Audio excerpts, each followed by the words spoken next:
A 2001 Toyota Corolla rolled into a shop with 487,000 miles on the original engine.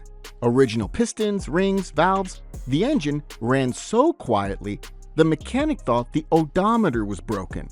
The service records revealed a 7-step oil change ritual almost no American driver ever heard of.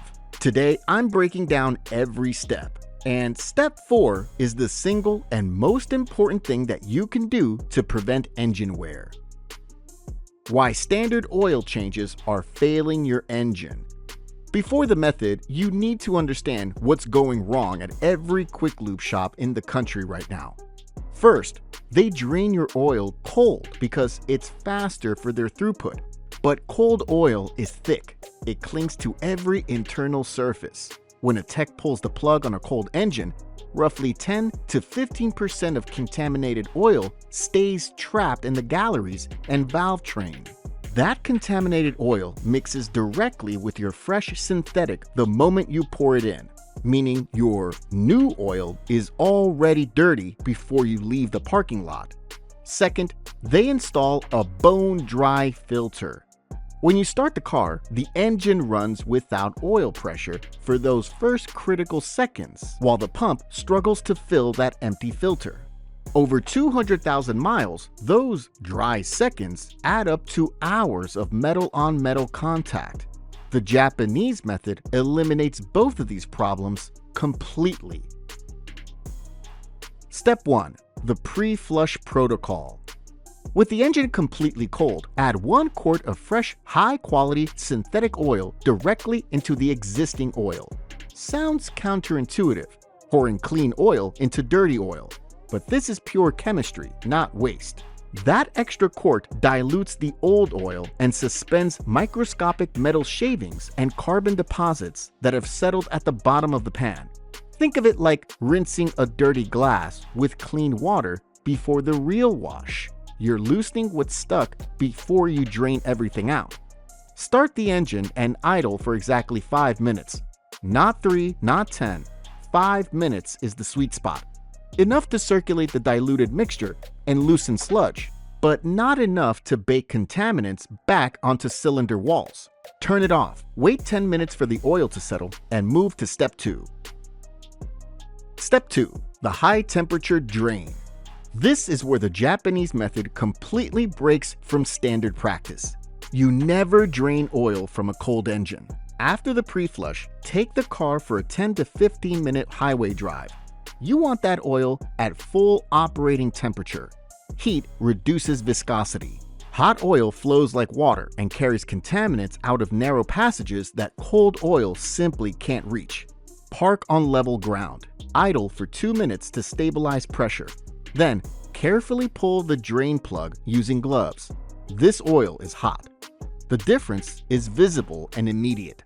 Hot oil pours out in a consistent, violent stream, carrying every particle of debris with it. Cold oil globs out slowly and leaves the worst contamination sitting right where it's been doing damage. This single step is the reason Japanese maintained engines look clean inside at 300,000 miles, while American quick lube engines are sludged by 120,000. Once you see the difference in what comes out, you'll never drain cold again. Step 3. The double drain secret. After the initial hot drain stops dripping, don't replace the plug. Wait 30 minutes. During a standard 10-minute drain, roughly half a quart remains trapped in the timing chain tensioner, camshaft galleries, and oil cooler passages. By waiting 30 minutes, gravity does the work a quick lube tech won't pay their staff to wait for. Pull the plug after a complete drain, and you'll often see an additional 10 to 16 ounces of black contaminated oil exit the pan. That's half a quart of acid and metal shavings that would have immediately contaminated your fresh synthetic the moment you poured it in. Every shortcut in a standard oil change compounds. Cold drain leaves oil behind. Quick drain leaves more behind. And that leftover sludge sits in your engine, eating away at precision surfaces for the next 5,000 miles. The double drain breaks that cycle completely. Most mechanics call this overkill. Most mechanics don't see 500,000-mile engines. Step 4. Priming the filter.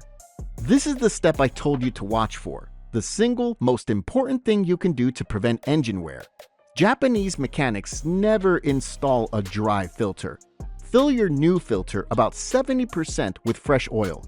Give it a minute to soak into the paper pleats. Then, top it off. Run a film of oil around the rubber gasket for a perfect seal. Here's why this matters so much. A dry filter is an air pocket. When you start the engine after a change, the pump has to push air out of that entire filter canister before it can send lubricant to your bearings and camshaft. That thirst for oil causes more cumulative damage than most drivers will ever realize. Every quick lube oil change you've ever had started with this exact problem. Priming the filter means oil pressure builds the millisecond the crankshaft turns. Zero dry contact, zero unnecessary wear. Step 5. The halfway refill. Pour in about 80% of your manufacturer's recommended capacity. Then wait 5 minutes. Use a funnel and pour slowly.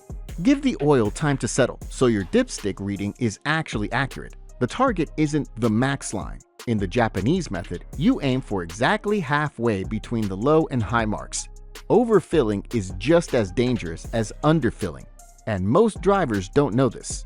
It causes oil aeration where the crankshaft whips oil into foam and builds crankcase pressure that can blow out main seals over time. Those are expensive repairs caused by something as simple as pouring too much oil. Halfway between the marks is the safe zone. Precision matters more than volume every single time. Step 6. The no start pressure ritual. Oil is in, filter is on, but do not crank the engine yet. Turn the ignition to on without starting. Let the fuel pump prime for 10 seconds. Turn off. Repeat 3 times. This stabilizes the electrical systems and lets the ECU settle before the engine fires. This technique is used by high-end performance shops in Tokyo to protect sensitive variable valve timing systems. Now start it. Do not touch the accelerator. Let it idle naturally for 3 minutes. This allows fresh oil to reach hydraulic lifters and variable valve timing solenoids without the stress of revving. Check underneath for leaks. Shut it down. Wait 2 minutes. Then do a final dipstick check. Step 7. The conditioning drive. Fresh oil needs to break into your engine's specific wear patterns. For the first 20 to 30 miles after the change, follow strict rules. Keep RPMs below 3,000. Don't exceed 60 miles per hour, and vary your speed. No cruise control. You want the oil to experience different loads and temperatures to properly condition the metal surfaces and seat itself into the wear patterns your engine has developed over its lifetime. After those 30 miles, drive however you like. The oil has adapted to your engine's specific geometry.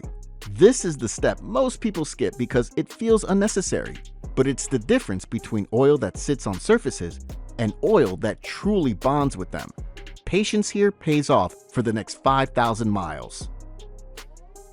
7 steps, about $15 extra per change for the flush cord and a bit more of your time, roughly $200 extra per 50,000 miles, preventing multi-$1,000 mechanical failures that kill engines long before their time. That's not maintenance cost, that's insurance. Drop a comment. Are you trying this on your next oil change? And if you already follow any version of this method, share your mileage. The best proof always comes from real engines with real numbers on the odometer. Subscribe for more. We've got a full lineup coming that covers everything from maintenance secrets to the smartest buys on the market. If you care about your car and your wallet, this channel was built for you.